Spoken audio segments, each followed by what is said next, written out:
It's Friday, August 27th, and a Friday edition for our Facebook Live. We could not get to it yesterday, and I didn't want to go a whole week without missing you all and giving you some really important updates. So we'll just wait a few more seconds to get started, and then we have some updates and pretty good news that I think many of you will find helpful. So if you don't have time to watch this video now, I know it's during a lot of people's lunch breaks. Feel free to share this video with your friends and family if possible. So my name is Nayef Mubarak with Mubarak Law, and the first good news of the day is that our beloved case manager, Kelly Dominguez, was gone all summer because she graduated law school and then she had to study for the bar, and now that's gone, and now she's back. So I'm going to bring her on now, and that's part of my good news for the week. And let me bring her on and we'll talk about some car accident updates too. Hey, Kelly. Hi, how are you? Good, how are you? How's your new office? It's really nice view. Some good lighting in here.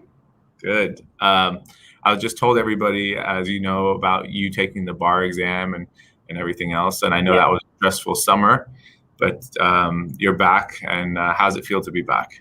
I'm happy to be back. It's a lot less stressful than studying for the bar. And, you know, I like that I'm back in the office with the team and working on my cases again here in the firm. Great. So we had a case this week, and I want to talk about this particular car accident case. And, you know, I think a lot of our viewers or people who might see this on the newsletter or on YouTube will see that why I keep talking about uninsured motorist insurance, right? So tell us a little bit about, you know, this particular case with, you know, without specifics, and why we want to talk about with our audience and with the car accidents. Of course. So with it's uninsured motorist, which we always speak about. Make sure you have in case there is no bodily injury insurance available. However, when you purchase a policy, there's something called UIM.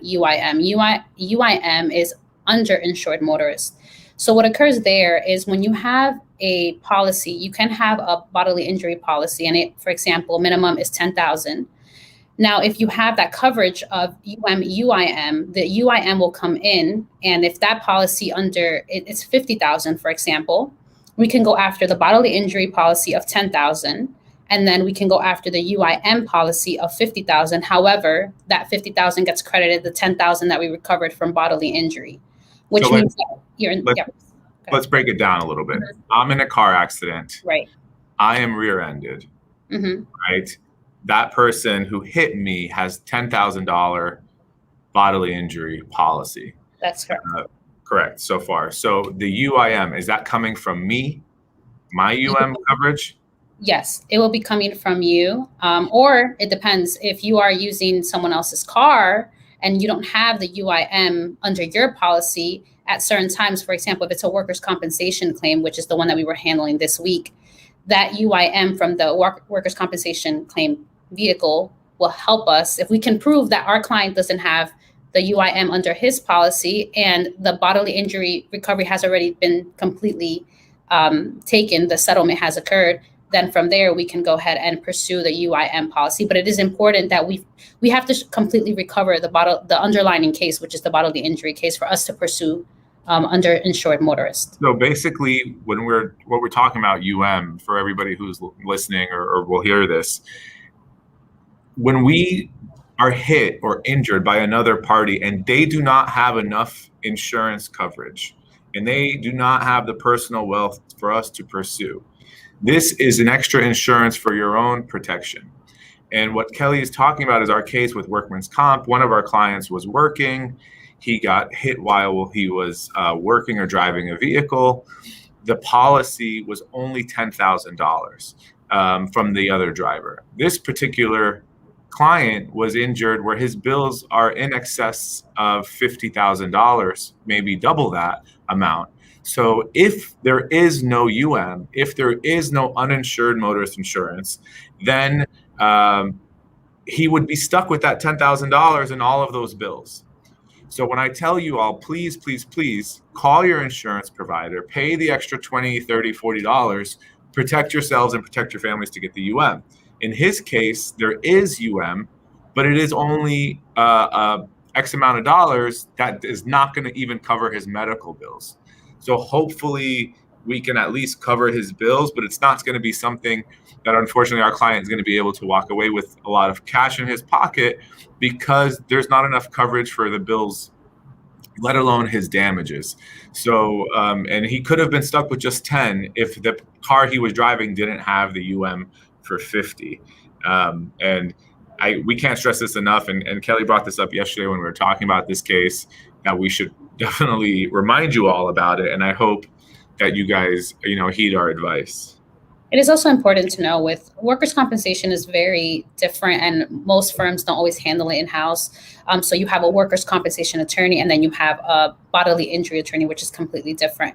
When there is a workers' compensation claim, like in this case, they assert a lien on our case, which means we have to pay them back on top of what they've paid the client for missed time of work, for for medical treatment, and then we have to pay the doctors that the client went for on his own as well. So it's really important that you have the proper insurance there, because the worst thing that can happen, this client now, he's recommended for other surgeries and there's just no policy there. So it's really important that you do get this insurance, and we tell the clients all the time. And I know your insurance the premium will go up, but you don't want to be dealing with this when, God forbid, you do get into an accident. Yeah, and next time, if our clients who are existing clients, I see, Bashar, Caesar watching, or anybody who always supports us and is happy to tell people that they're our clients and post reviews and share in our Facebook. If you are in the office, give us and have a question, just let me or Kelly know. We can come out, and even if it's for immigration, we'll talk to you about what's available. And we even have things like a little tip for your car insurance. You can keep in the car, and this way you can have a quick reminder. So if you'd like one of these insurance card and registration holders, let us know. Yeah, we have these. So yeah, and it tells you about all the things, a quick, really important tips. So you can ask me or Kelly for that. And remember, God forbid you're in an accident, even if you're at fault or found at fault or receive a ticket, let us know. The consultations are free. And basically we'll do an analysis to see if we think we can contest liability or not. So a lot of my clients who are immigrants or from foreign countries don't realize that there is no fee unless we recover as personal injury attorneys. Bashar says Haley is watching as well. Hey, Haley, I'm sorry. Welcome. Thank you guys for joining us. Hope you guys are having a great Friday. And I know normally we're here on Thursday. If you guys like Friday midday better, please give us feedback, and maybe we can mix it up from time to time. Kelly, anything else you want to remind people about when it comes to car accidents? As you mentioned, workman's comp. Even if we don't handle it, God forbid there's medical malpractice or something, contact us. We'll try to point you in the right direction. Even if you're at fault, there's a lot of times we do get our clients, usually our immigration clients, calling in. They get very nervous. I was involved in an accident. They're trying to sue me. What should I do? Majority of the time, I can talk to you. We obviously cannot represent you, but we can guide you in the way of making sure that you're not so nervous about the issue that you just went through. So give us a call. I'm always free to have a conversation with any of our clients and anyone that is watching. If you have any questions, we are here to help in any way that we can. And for example, like Nayef said, we don't handle a specific type of case, we will refer you to attorneys that we do work with that have helped us on other cases, or that we send cases to on a regular basis. Yeah, so just let us know whatever you need. We'll try to help you guys and point in the right direction. So immigration and car accidents, we can definitely help. If there's something else, a lot of times we get called for family law or civil litigation or bankruptcy. We don't handle that stuff, but we can definitely send you in the right direction. Kelly, I'm going to go through some immigration updates. Do you want to hang out? Do I have a choice? Yeah. We'll hang out for a couple minutes. And okay. Kelly doesn't work in our immigration division, so she might not have a lot of input on this. But I've been through the system, so I do know immigration in the sense that, I have been through the system, and we do always try to help our clients. Like Nayef said, a lot of our clients might be out of status, undocumented, and for personal injury, that's one of the main reasons why I enjoy personal injury, to be able to help clients with immigration that are having issues with yeah, immigration. so if you have any inputs about, like, some things that you may have seen from your own experience, I didn't want to put you out there, but thank you for sharing that you've gone through this process yourself. And so these updates I'm about to explain to everybody when it comes to immigration is you're going to see how literally policy can change from week to week, right? So I know the last couple of years, processes have been taking longer. COVID has made it worse. People are waiting for their husbands and wives to get an appointment at an embassy. And we are trying to do everything we can, I promise you. And part of our job is to stay on top of the changes that constantly happen to week. And for example, just yesterday, we had a meeting to talk about prosecutorial discretion, where I talked about we can ask people to terminate their court proceedings. We've talked about that a couple times on here. Well, just yesterday we had to have a meeting because that policy is changing.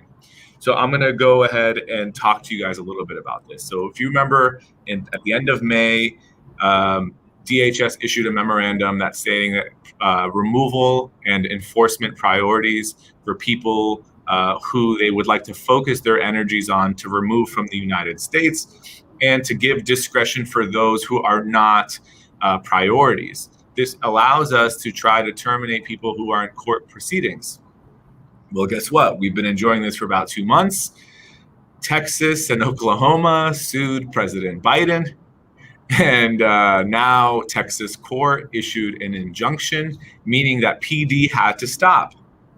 But then the order was later clarified that they're staying the injunction, which means they're putting it on hold, allowing us to continue to get these PD requests in for a very limited time. Like, if the judge decides to lift the stay, which he can do at any time, then PD is now off the table again because there's an injunction.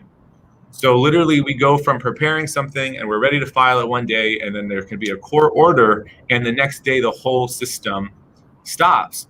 So this is not politics, but when I tell people there needs to be immigration reform, because it simply is leading to a broken system where from administration to administration, policy is literally changed overnight with signature of a pen or in a few minutes, and then back and forth from the courts. So I think there needs to be some major clarity on this. Now, during our meeting yesterday, we had about 10 clients who have these PD requests that we need to file. So we are stopped what we were doing, and then we are now focusing on these 10 cases yesterday and today to get them filed on time. So just kind of gives you some insight about what we are dealing with when it comes to immigration policy changes. Okay, COVID. I know we're tired of hearing about COVID, but I want to talk about a quick travel ban. In some countries people are banned from entering the United States due to the high COVID numbers. One of these countries is Brazil. Now, unless you meet the national interest exemption, then you cannot enter. So we have to prove that it's in the national interest to admit an individual.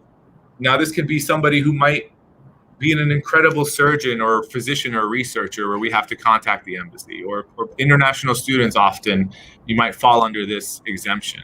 So we filed one less than 3 weeks ago, and we got an approval, I believe yesterday or the day before. So that's additional good news to Kelly being back. So for our clients from Brazil who want to visit but might be subject to the travel ban, please let us know, and we can try to see if you qualify for this ban. The other alternative, of course, if you're stuck and you're like, hey, I'm not really a Nobel Peace Prize winner, how do I get to visit my family? Well, as long as you have a visa, you could quarantine in another country. Many Brazilians are going to Mexico, for example, for 2 or 3 weeks before they enter the United States, and that's permitted. It's not a complete ban if you have a Brazilian passport. It's a matter of where are you entering from.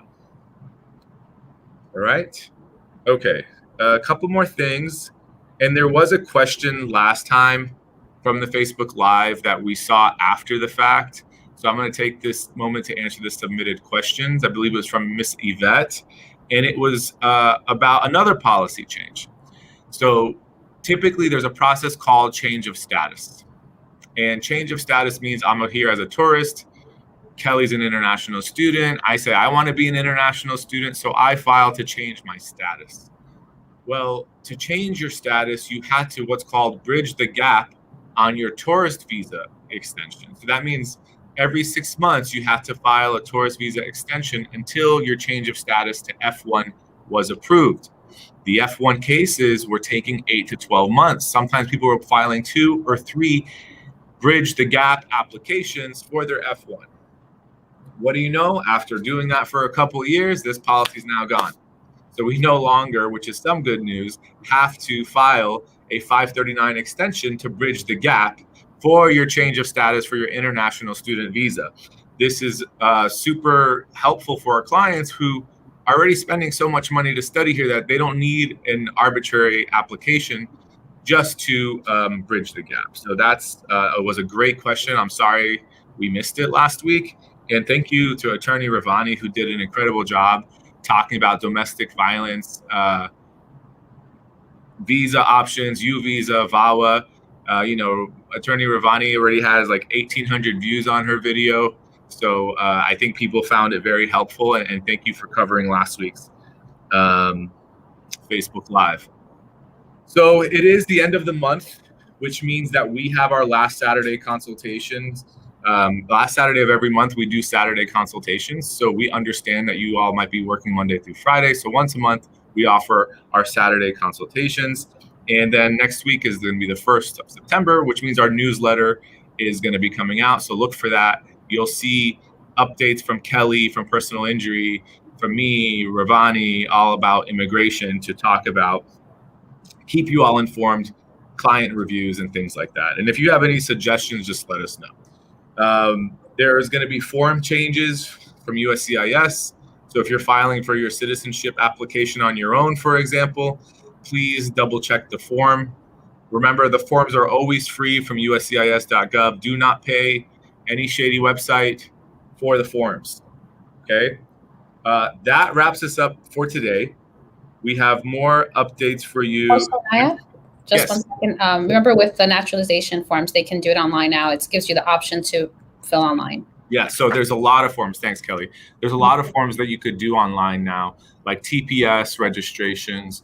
So if you're Haitian or Venezuelan, TPS registration period is open. You can do so online. But just make sure you're doing it from the secure website, uscis.gov. At that website, there's application fees, but you should not be paying for the forms. So make sure the fee matches the instruction page, or give us a call and schedule a consult, and we'll try to do our best to help you out. That's it for us. Here's our contact information. Kelly, thank you for joining. Of course. Welcome back. Thank you. And we do have a couple of trials that are gonna go for personal injury and car accidents. So perhaps in the future we might show you all a little bit more info on what happens at a trial, and so you guys can get some behind the scenes look at how we prepare and go for that. Kelly, do you have anything else? No, that's all. Thank you for having me. And everyone Okay. have a great weekend, great and safe weekend. Happy Friday. Makes everybody happy to be here. And share our video and follow us on our socials, please. Have a wonderful day. Bye-bye.